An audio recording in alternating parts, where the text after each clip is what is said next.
So I'll get this thing going here.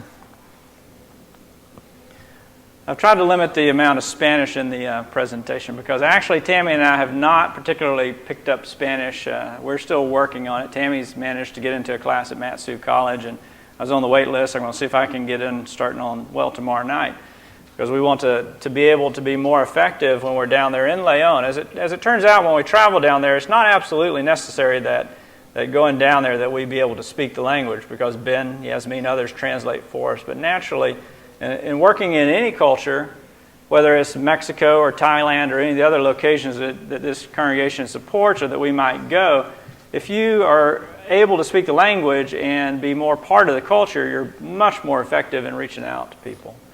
And so as we see in Acts 14:27, what I'm doing tonight is very biblical in the sense that we've gone down to Leon, we've worked with the congregation there this summer, but we want to come back and report to you, just like Paul and Silas did to the congregation there after they did their first missionary trip, and let you know what God has done in the lives of the people there as well as in our own lives through our relationship with those folks in the Leon Sur congregation. Again, Tammy and I and Lisa and Kayla Sutton went down this year. But we've had many others from the congregation. In fact, some of the folks here, Jason and Jennifer, who are here tonight.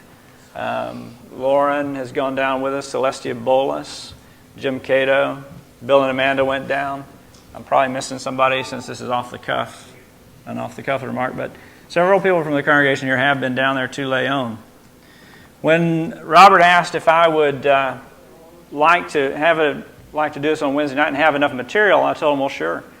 But when I got to thinking about it, and I've got tons of pictures and things to say, I got to thinking about it, the pictures you just saw, I actually did a presentation there in Damascus, Virginia, my parents' hometown, right after our trip, and I did it based on just photos and a couple of storyboards.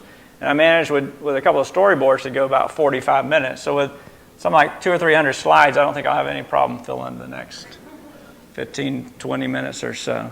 Matthew 28 we're all familiar with, and it's even if you look at the front of our bulletins, we have the little phrase from Matthew 28 that says, make disciples. It's kind of our vision, our goal here in the congregation. So when we go down to Mexico, that's a vision and goal that we carry with us to go out there into the world and have an impact on the world around us. And we know that this, in looking at the original language, that this passage is talking about when it says go, it's as you go. And we take that to mean that as we go out of here in our daily lives, you leave here tonight, you wake up in the morning, you go to school, you go to work, whatever you're doing, as you go, you reach out to people around you to bring Christ to them and into their lives, baptize them, make them disciples.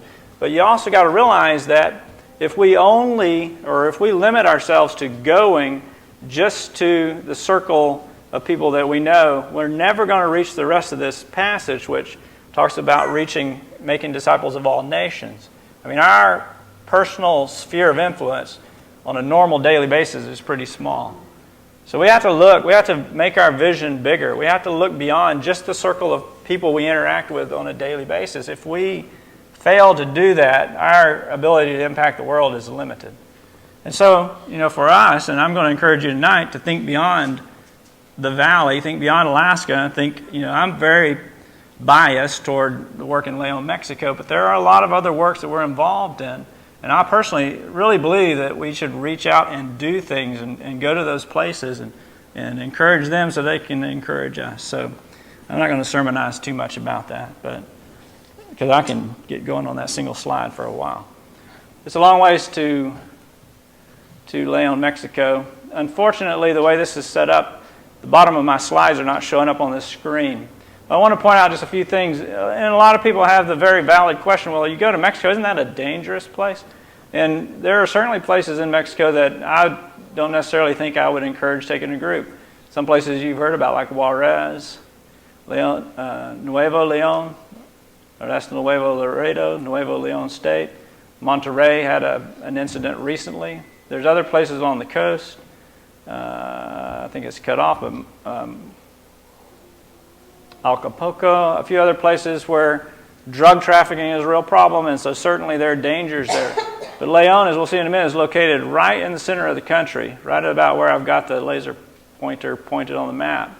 And as it happens, God has made that a safe place for the church to grow and work because the drug trafficking, a lot of the violence and things happens along the borders of Mexico and along the coastlines as they move drugs and things toward our country. So Leon is in a safe location for us to work and take groups down. Tammy and I would go down regardless of whether it's safe or not. I wouldn't ask you to go if I thought it was not safe to go. A little bit about Leon itself. As you'll see on these slides, it was founded quite a while back. It's one of those early cities that was founded by the Spanish. But for many years, Leon was a relatively small place. And in fact, I bought a travel guide from 1967, picked it up out here in the valley. And at that point in time, Leon was only about 123,000 people. What is that, about 40 years ago? Between that time and now, Leon has grown to be about 4 million people. And it's a fairly industrial city. There are a lot of businesses, a lot of manufacturing and things take place in that city. And so if you read about Mexico, you'll learn that a lot of people over the last 40, 50 years have moved from the rural areas of the country into these urban areas, and Leon is one of those. So you'll see Leon here, the big city of Leon. I just want to point out two places that we'll also talk about. One is Silao, down at the very bottom of the page. You can kind of see the airport. It says a very nice international airport, as nice as the airport in Anchorage, in fact. And then Silao is down below this, and over in the mountains here is Guanajuato. Guanajuato is the state capital. It's also a place where we visited, and we'll see a few slides. Silao, at the bottom of the map, is the next location that the church in Leon will probably do a church plant. It's probably the place where Ben and Yasmin, and eventually Tammy and myself, will be involved in the work. What's the distance between Leon and the bottom of the map? If you travel in the city of Leon because of traffic, it takes a while to get around. But the distance between Leon and Silao is like 15 miles or something like that. If you're going from the middle of Leon to Silao, it probably takes about half hour, 45 minutes, and another 15, 20 minutes to Guanajuato.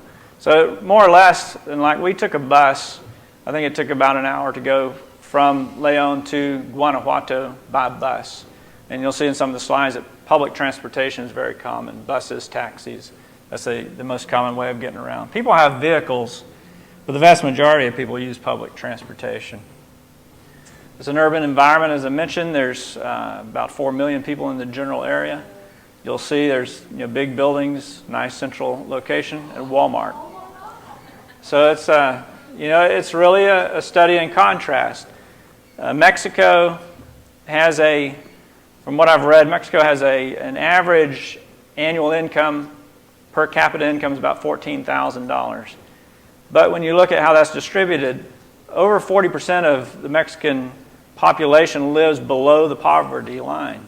So there's a big gap between the number of people who have even make that $14,000, much less those who make more money than most of us here in this room would make and live in very nice locations and drive very fancy cars and live in the fanciest houses and that kind of thing.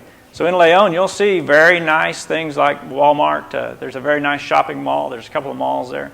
Nice restaurants and those kinds of things. But you'll also see people who have very little of anything, very little income, very little money. Obviously, Mexico is very much a Catholic culture. And so everything you see and do there, even if a person is not really a practicing Catholic, it is so much a part of the culture that it's part of the holidays, it's part of how they do everything in their lives. The calendar, everything about Mexico is tied in with the Catholic faith. So as we talked about, God calls us to go, and that's what I would encourage you tonight. Whether you're going to Mexico with us or some other place, we need to go out beyond just the circle of influence that we have in our lives right now. Or at least I would encourage you to. God calls us to work. As we read in James, faith without works is dead. Work is kind of a generic word. And as we look through some of these slides, you'll see some of the work we did in Leon. But some things are obvious. When you go to a children's home, that's work. When you teach a Bible class, do all the preparation and stuff to teach a class, that's work. But there's also the kinds of work that you don't necessarily recognize immediately. And that's interacting with people in their homes and in their lives. The fellowship. We talk about fellowship as if that's one special area, and it is, but it's a form of work. So everything, when I want to say when we went down there, everything we did was work, even when we were just sitting around talking with people. You can do those kind of things here. We can all do those kinds of things, and almost everybody here is involved in some work or another. But a lot of times we're not even conscious of that. We need to be conscious about the things that we can do that influence the people around us, the kind of work we can be involved in. Finally, third point, be bold. 2 Timothy, we know that Paul tells Timothy we're not given a spirit of timidity. And so we're called to be bold in what we do. So we can, when we got to the point where we're comfortable doing something, then maybe we need to take the next step and do something that goes just a little bit beyond what our comfort zone is. Be bold. Come to Mexico with us. And being bold, I don't mean going to Mexico because it's dangerous. It's no more dangerous than any other location. You have to be careful in any big city. But be bold and go to Mexico because it's a different culture. They speak a different language and eat different foods. Everything about it is new and different. I commend Lisa and Kayla for going with us, and Celestia. Some of the people who have traveled with us have been in other countries before, but they had not traveled outside of the country. That's being bold. Go somewhere where you've never been before and take the gospel of Christ with you. So we're just going to flash through slides here about what we did because I feel like it's important, and I've never done this before, but I want you to see kind of what it is that we do when we're down there. As we go through the different days down there, it's not all work in the sense of physical, conscious things, but there are things that we're involved in through the whole process. So we'll just go through some slides. And one of the things I want you to understand is if you go with us, have an idea of what it's like to go out in this particular mission field. If you've never gone on a mission trip, I can assure you that within the context of going to Leon with us, every trip is different. Every time we go, there's different aspects to it because we have a different series of things we do. We have a different group of people going with us. And so those trips are different. But if you go to a different field, like if you go to Thailand, even if you go to another location in the United States, you may find that a mission trip, in that sense, is going to be different. So I'd encourage you not to think that every mission trip has a particular format and that you have to do certain things in order for it to qualify as a bona fide mission trip. Whatever kind of trip you eventually go on, if you go on one, if you go to some other location, it may be like this or it may be completely different. If you decide to go with us next year, it may be nothing like this. So you can make no promises on that. The first day we actually got there early in the morning and we spent just some of the time visiting with folks and then tried to get a good night's rest. I won't even talk about that for Lisa and Kayla. They can tell you their story on the side. But they have a story to tell. And then on the second day there was a Sunday. And so one of the first things we did is one of the things we've always done there is go to a particular licuado stand where Ben and the AIM team used to go eat breakfast fairly frequently. This is in a particular neighborhood where the AIM teams are located. So within just a few blocks of this particular place where we ate breakfast, when Ben was there, the boys' house was just a few streets away. The girls' house was pretty close by. These places where the AIM teams have stayed, and if you're not familiar with AIM, that's Adventures in Missions, the houses have changed. They've relocated a few times. But even now, the boys, which includes Chris Reed, of course, from our congregation, they stay in a house that's just located within a few blocks of where we ate breakfast that morning. And that particular licuado stand is just within a few blocks of where Ben and Yasmin live now. The church building there you just saw is a fairly basic structure. And it is actually one of those kind of buildings there that's been used for a variety of purposes, multifunctional. And it's been a garage, it's been a warehouse, it's been different things. Now, for the last few years, it's been a Church of Christ. It's the Leon Sur congregation's building where they meet. You'll see, they decorate their building just like we decorate our building here. You may think in some ways that some of those things are pretty simple, but they also, bottom line is don't have the resources or income that we do here, and so they make do with what they've got. Church on Sundays is much like a worship service here.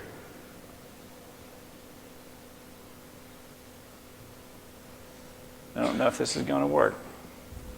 This is a video. Let's see if it'll play.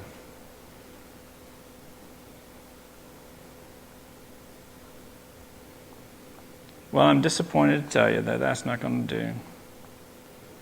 There are a few videos in here where I was actually able to tape the singing of the congregation. And in this case, it played flawlessly on my computer at home many times, but it's not going to work for me now. And I'm not sure why that is. Trust me when I say, though, to hear the song sung in Spanish, songs that we're familiar with, but sung in Spanish, is a very emotional and touching thing. And I can't really explain why that is. I don't know why hearing the same songs sung in a different language has that kind of an impact, but it does. So we're not going to be able to hear that, and I'll skip past it.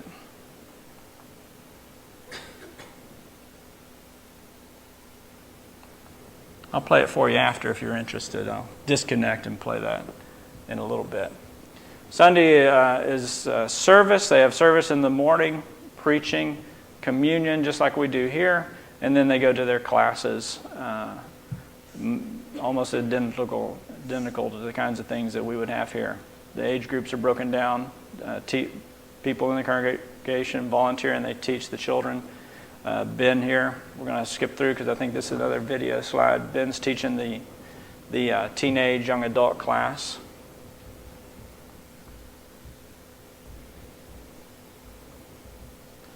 And I apologize again for videos not working.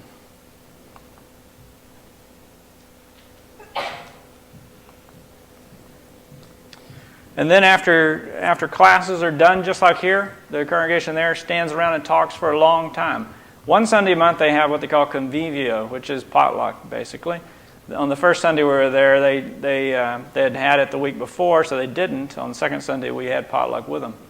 I think it's really neat because in these photos here, what you're seeing is the elders. The congregation there has 3 elders. They've had elders for about a year.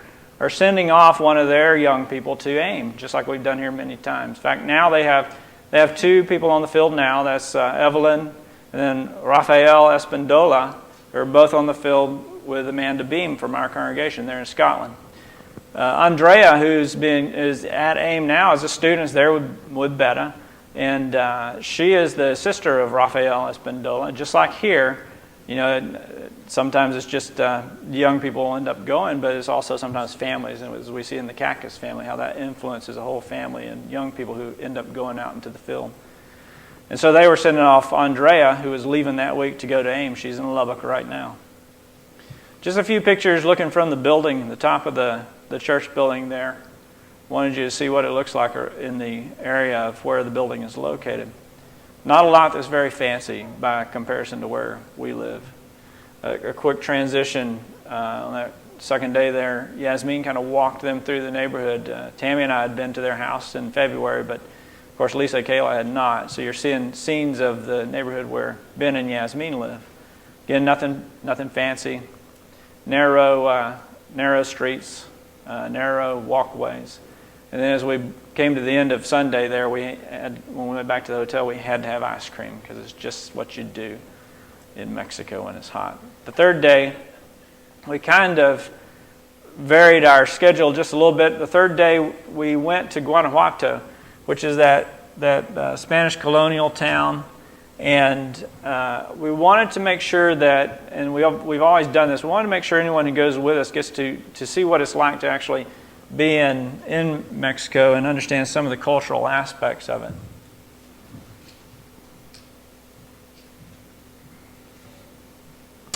Another video.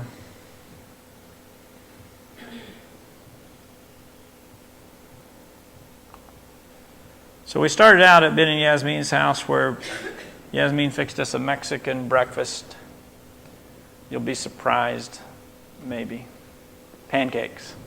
That's pancakes with fruit. So we had a good breakfast that morning to sustain us as we went to Guanajuato. You'll see Guanajuato is quite a bit different than León. It's up in the mountains. It's a very old colonial town. It was located in an area where the Spanish came in and they had silver mines.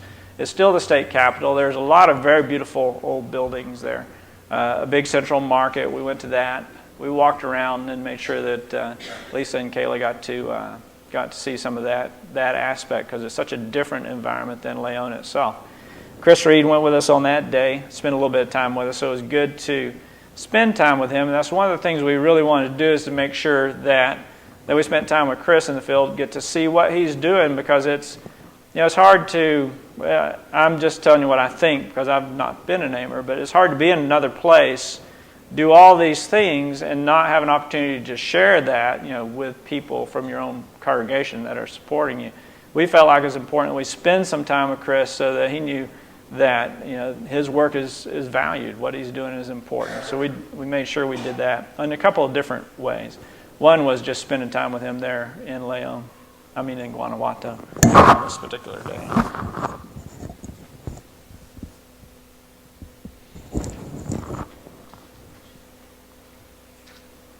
It's a beautiful, beautiful city. And a lot of Europeans there. You'll see people travel. Some people travel to Guanajuato as a location to sightsee. So you'll see tourists. You don't really see tourists in Leon. You see business people and that kind of thing. I put in quite a few pictures of food, mainly because I want you to see that it's not like Taco Bell. There are a lot of different things to eat in Mexico. I mean, admittedly, a lot of them involve tortillas and beef or pork and beans and same kind of similar ingredients, but it's presented in a lot of different ways, and there's a lot of variety. You can eat tacos, but you'll never eat tacos the same way twice every day, unless you really want to. Certainly don't have to. So we did a lot of walking around in Guanajuato on that Monday. Big market, lots of souvenirs, if you want to bring back cultural objects.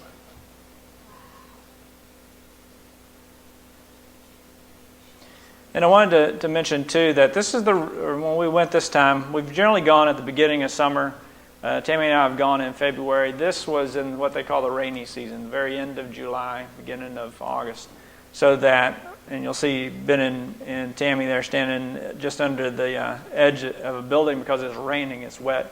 So during the day, several times there'd be people there'd be periods of time where it'd rain and rain pretty heavy, and then the rain would go away. You never know what you'll encounter on public transportation in Mexico. Lots of street performances. But at the end of the day, on Monday even, and most evenings when we come back to the hotel, there was time spent in preparation for the following day because we generally had things planned and had things to get ready in the evenings. Tuesday was a big day. And on this particular trip, the ladies had a lot of, Lisa, Kayla, and Tammy had a lot of impact on the work. In this particular scenario, this time around, they taught a ladies' class. They spent a lot of time after that with the ladies doing particular crafts. And then also on the following Sunday, they did the children's class during the auditorium. During worship service, they have a children's class. And they did that. So they spent a lot of time working on classes and presentations on this particular trip. Several slides here just showing the ladies' class, and it involved both Lisa, Tammy, Kayla, and Yasmin. Yasmin translated a good portion of what Tammy was teaching there into Spanish for them. Looked like a lot of fun. While they were doing that, Ben and I were doing some other things.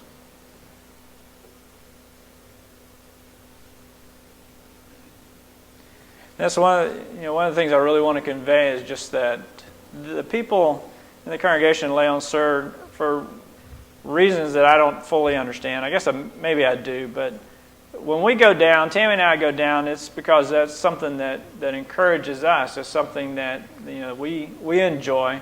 We enjoy being down there. We enjoy the culture, and we enjoy the people. Over the years, we've gone 5 times now, and over the years, what surprised me is how much it means to them that we come. I mean, that's, I guess it shouldn't be surprising, but the people there see us once or twice a year, but you would think that we had been lifelong friends. I mean, that's how they treat us when we're there in the congregation. Whatever we're doing, they really, embrace us. They bring us into their homes, and they appreciate the encouragement that we bring. So they did a lot of studying, but they also had a lot of fun. If you get Lisa and Tammy and Kayla involved in something, they're going to be doing stamping or scrapbooking or something along those lines.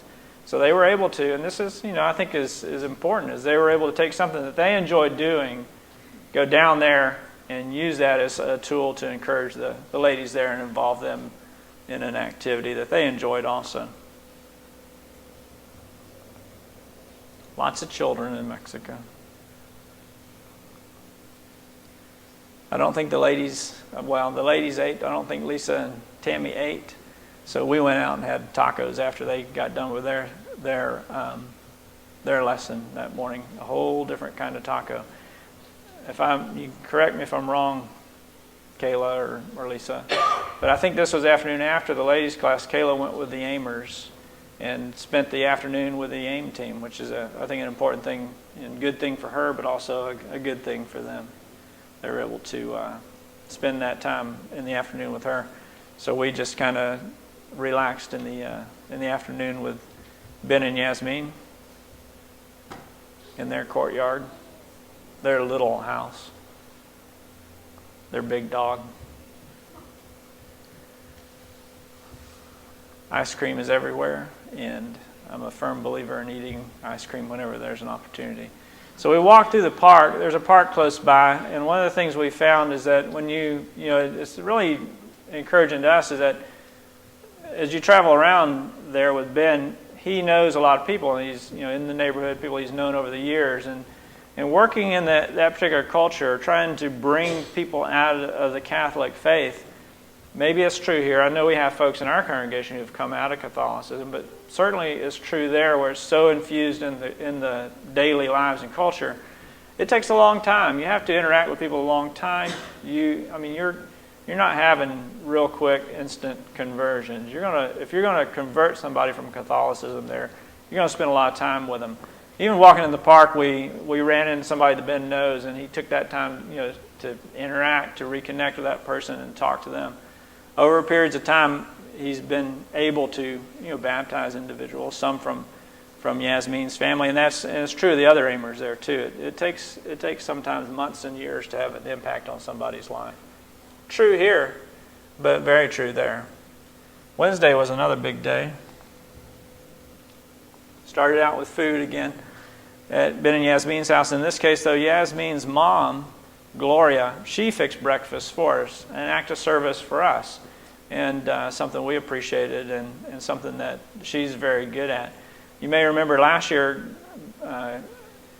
Gloria was baptized during the trip that we were there, and I had the privilege to baptize her, although, especially since I don't speak Spanish, I was not the one who studied with her. That was Ben and Yasmin. But I was there, and it was just an opportunity, and she asked for me to do that. And in that time, between then and now, she's really become very much involved in ladies' ministries and the things that happen there in that congregation, which is very encouraging to us. We can see how that influence is going to have an impact on Yasmin's younger sister, Carolina, who's already talked to Ben about being baptized. She's 10, I think. And, it's kind of young to be baptized. I think I was 11. There's no age, but certain age. But she's waiting at this point in time. But that's another person. Miguel, Yasmin's one of her younger brothers, has spent a lot of time in the congregation and is involved with youth activities. And we can see, that this slow but sure connection with this family is going to have an impact on them and on their lives, and they will continue to have an impact on people around them. This is La Libertad. I don't know what you think, when you think church plant, when you hear that Chris is involved in working with another congregation in Leon, but this humble location is a Church of Christ. It's written across the top, Iglesia de Cristo. And it's one family there on the very outskirts of Leon. They meet on Wednesdays to do a small group study, and then again on Sundays and have their worship. Chris is there on Sundays almost the full day, and he teaches. I think he preaches part of the time with them. So it's important that you see, of course, what Chris is doing. This is in the courtyard there, blue tarp draped overhead because it's the rainy season. The chairs are plastic chairs like you find at Walmart, perhaps. And they get together. This, again, was a slide of them singing. And I'll be happy to play these after for you, if you want to, because it's there's 2 or 3 slides with music. I'm going to have to skip past them. But there's a couple slides of singing, and then a couple slides of Ben teaching the lesson there, that small group lesson that night. We'll skip past it. Also, their house is very small. This family does, by any means, by our measures, is poor. But yet they put together a meal, homemade tortillas made from flour from scratch, a meal for all of us who were there that night. So they, from what they have, the little that they have, they're very generous in spirit, very friendly, and very much hospitable to us. But it's not just for us. This is what they do every Wednesday and every Sunday. And Chris is involved with this congregation. Pete, Ben teaches in Spanish. Yes, everything is done in Spanish there. Chris teaches with a translator? Nope, he knows Spanish. He teaches in Spanish. Yeah, that's one of the in all these, I believe all the aim fields in other countries, I'm not totally sure, do the Spanish language training. I mean, I think that's one of the requirements of going into a foreign field. I'm quite sure that Josie speaks Italian. I'm pretty sure, right? Yeah.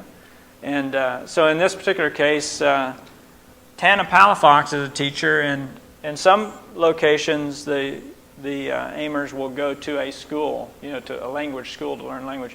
In Leon, Tana Palafox spends 4 hours a day for the first 6 months with the Aimers there, teaching them Spanish, sending them out to do Spanish immersion type activities during the week. So by the time 6 months have gone by, their Spanish may not be perfect, but their Spanish is street fluent, and much better really than anything you're going to learn in a classroom here in the United States. Just want people to know that give Steve and Aletta Sperlin an extra hug, because as Chris's aunt and uncle, they're the ones who gave him support during those rough years in his young teen life, and that young man out there is because of their love and ability for him. So it's a real victory to give the story.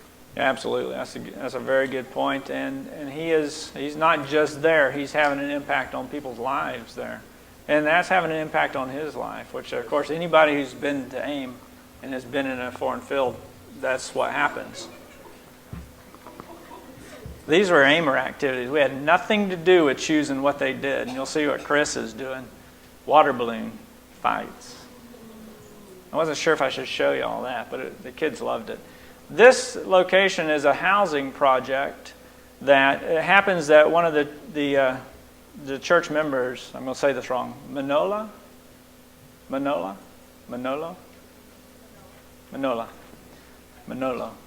Anyway, he's a psychologist, I believe, or sociologist, and works with this company so that while they're building this public housing, he sets up activities, things for these young people who are coming from lower income families or the very basic poor.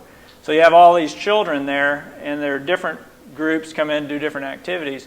One of the groups, of course, the Aimers come in regularly and do activities with the kids, usually with a particular theme, sometimes set by the company, sometimes the theme they set up. This was just about, I don't remember now, I think about family. And so they did activities to have fun with the kids, but also to teach them about the importance of family and relationships.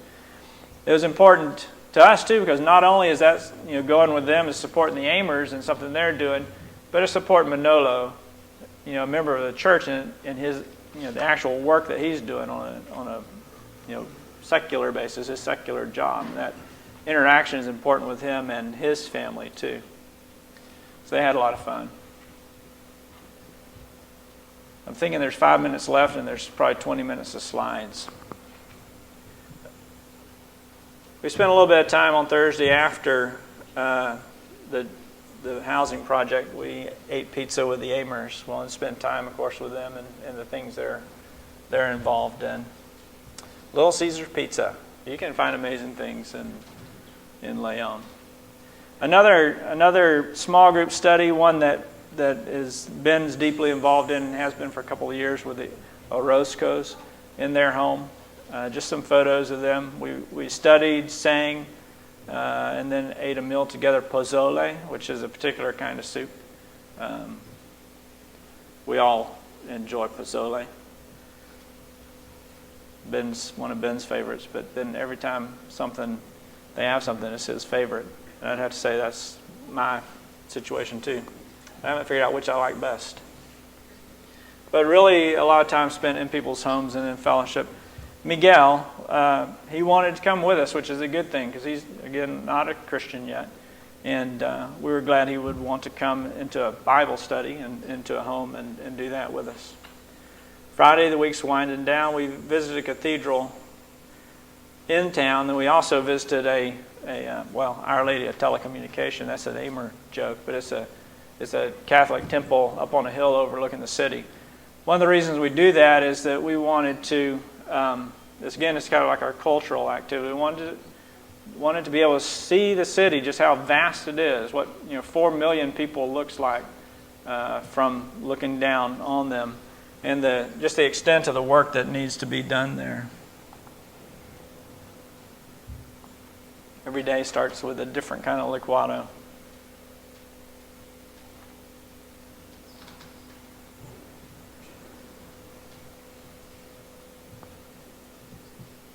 We couldn't be busy constantly, so there was time to relax and rest, which you have to do. Transportation generally was in Ben and Yasmin's Ford Explorer with one or two of us riding in the back.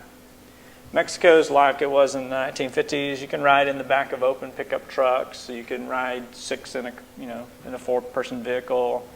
You can do anything you want to, pretty much. Don't they have roundabouts that are 5 cars each? Yeah. It's in the center of the lake. Yeah. Music everywhere you go, on the streets. And in this picture, just a contrast, the cathedral in the center of the city and then the temple up on the hill. I'm going to start clicking through these pretty quick, if I can. It's not going to let me.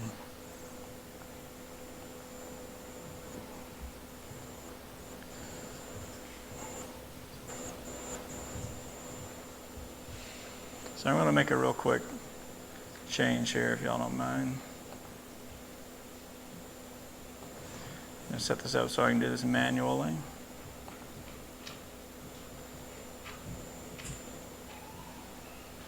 I know the children will get antsy. This is looking out over the city of Leon, which is, I'm going to try this one more time. Looking over the city of Leon.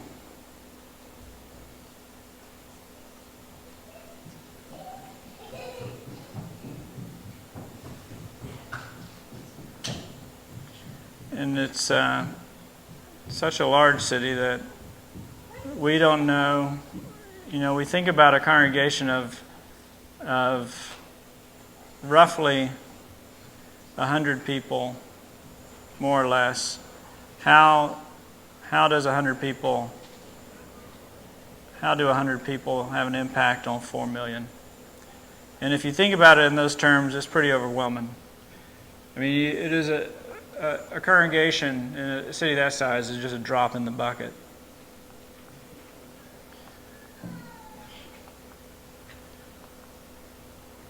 But you have to do, what you can. There's no reason not to try, even when it seems like the challenges are insurmountable. Just a quick look.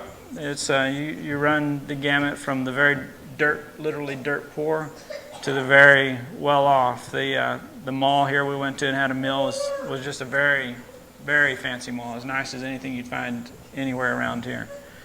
We did a quick look at the crypts under the cathedral. Again, the Catholic influence is very strong there. A lot of people want to be buried under the cathedral, be buried as close to the cathedral as holy ground as possible. Again, ice cream.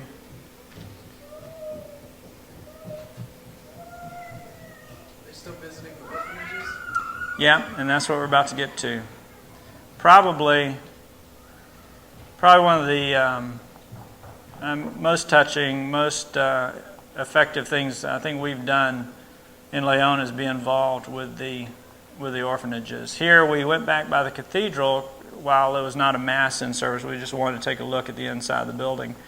As we walked down to a girls' children's home there in the center of Leon. This particular children's home, generally, they're located out in the country, but in this case they're doing renovations on that place, so the children's home had been temporarily moved into town. So we went to this girls' children's home in order to do a class with them and to just spend some time and fun with them also. So Tammy and Lisa, they worked on the class and the theme, and the main point of this class, we wanted these girls to know that God loves them individually. God knows them individually, knows them by name, and loves them. And so we played some games that involved learning names, learning all of our names. And of course it's from a biblical basis. And then what we did is we sat down with them and made either necklaces or bracelets using letter beads so that we could, in Spanish, put, God loves, and then each of their names, each of these individual girls' names, which was, they had fun, we had fun. When you leave the place and they're asking you, when will you come back? It just kind of breaks your heart. But the commitment we've made, Tammy and I made, is that we're going twice a year. We're going to go to this girls' children's home each time we go down, spend a little bit of time with them. The thing that is also amazing to us is these kids, you go just once, and come back 6 months to a year later, they still remember who you are. Because they, in their situations, they're in these homes basically, I won't say it's like a prison, but they can't just come and go. And the people they see they see the same people every day. Same, other children and the same parents, the same housekeeper type folks every day. So especially for us Caucasians, I'm sure that stands out, and they remember that. So in answer to the question, I can't remember if it was Jason or Jennifer, but yeah, we feel that's an important activity to be involved in, so we make a point of doing that. This children's home is right there in the center of Leon. We're getting close to the last day here. In the evening, Lisa is rolled out dough and making sheep cookies for the class for the next day. Ben and Yasmin's house is the purple one way back in the corner, so we just walked across the little parking lot to have another style of quesadillas and tacos. One of those pots is tongue. I don't remember which. Beef tongue. This is how you make a tortilla with a tortilla press. You roll out the dough, you press it, you got a tortilla. They don't come in bags. And interestingly enough, a lot of folks you'll meet, when you're speaking English, you'll find out they like the lady in that particular picture, she spent some time in California. She spoke English. So we're able to interact with folks even with our limited Spanish. So Sunday's the last day. We're there. We spent time in worship and study, convivio, and then a fellowship with the Galvan family.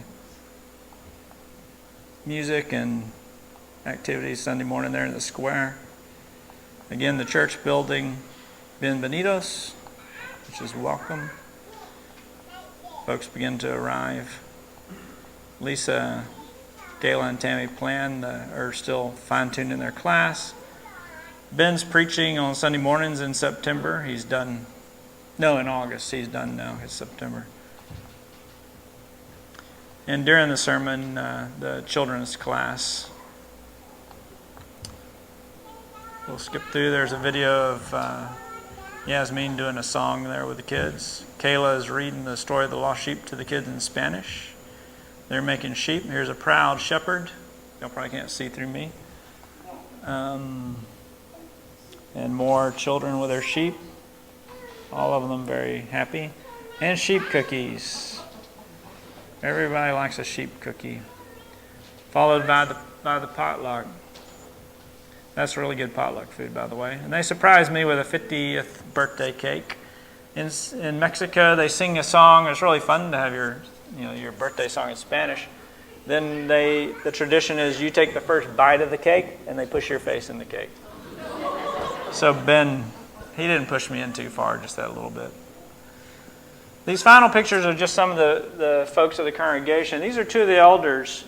Roberto Rubio, who's been a missionary there. He's Mexican, trained in the States. Or no, he was in the States. He came back into Mexico, went to the school of preaching in Toluca. Has been a missionary there, is now an elder with the congregation. Martin Galvan is Evelyn Galvan's father. He's an elder. Of course, Evelyn's on the field. This is Martin again with Ben. And it's a very interesting situation, some of the men. Because the missionaries, Omar, Ben, who is 23, they have led these men toward the point of being elders. And so they're transitioning. They're working with these elders, but they're also helping them, to fulfill their role as elders, which is quite a task for a young missionary, a young man. And then finally, we spent a little bit of time with the Galvans there at Ben's house before we had to call it a night and get ready to come back the following Monday. So we try to go down and spend 2 Sundays in Leon, so that we're there for the first Sunday, get to worship with them, but also there, develop the relationships when we bring new people down, so they can enjoy the second Sunday there worshiping with the congregation at Leon, sir. And then this is from the top of the hotel. Ben had promised he'd take us up there, so we went up there on the last night. Hi, Molly.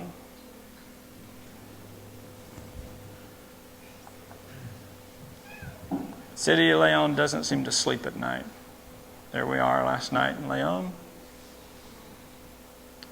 And so we come to the end of the trip. We had to wake up at 4 a.m. to fly out at 6, no 7. And we all made it back to Houston safe and sound. Next time we fly, I'll make different flying arrangements. I don't want to get up at 4 and leave at 7 ever again. But God, like I said earlier, God calls us to go. What can you do?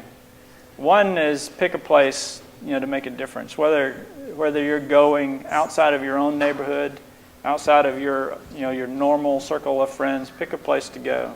Called us to work. You can be involved in the work mainly by praying. And one of the things I want to do and didn't have time to do for tonight is to make a prayer list and hand that out, because there are so many people there, just like here, who need individual prayers for the situations they're struggling with, for the people that are being reached that need to make decisions about coming to Christ.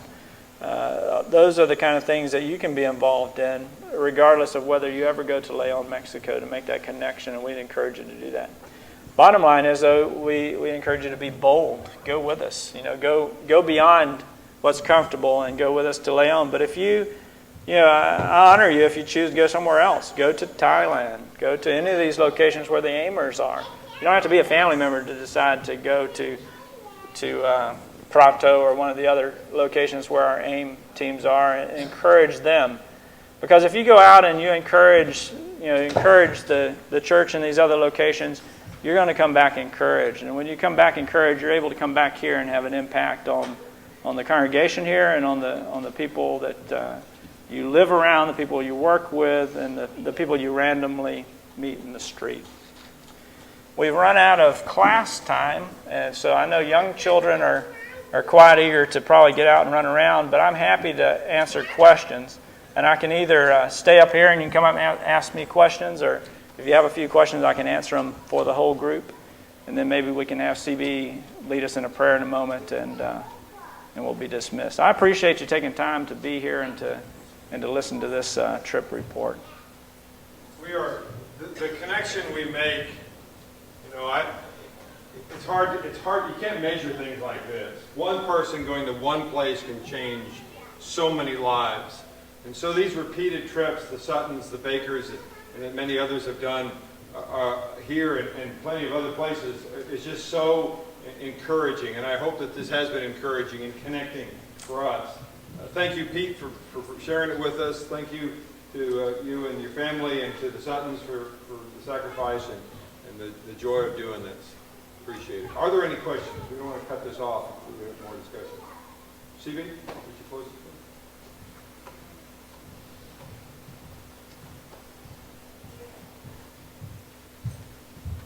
Pray with me. Our righteous and holy Father, how blessed are we, Father, living in this nation that we live in. So much, Father, material things are there's so many parts of this world that have so little, Father, physical, but especially the spirit. We just hold Ben and Devin up, Chris, as they're working in Mexico and others there, Father. These lives would be touched, Father, and enriched, Father, and come to know Jesus. You know, only through Jesus is our salvation. We give thanks for our angels, Father, and ask a blessing on each one of them. Father, the work that they're doing, the lives can be touched, and their own lives can be enriched during this time, Father, of growth, Father, coming out of high school, Father, they can mature, Father, both physically and spiritually. Father, again, as they return to this congregation, as said, they can be in the teaching, the example, the strength of the community. Bless this congregation as they support this work, Father. Let us not grow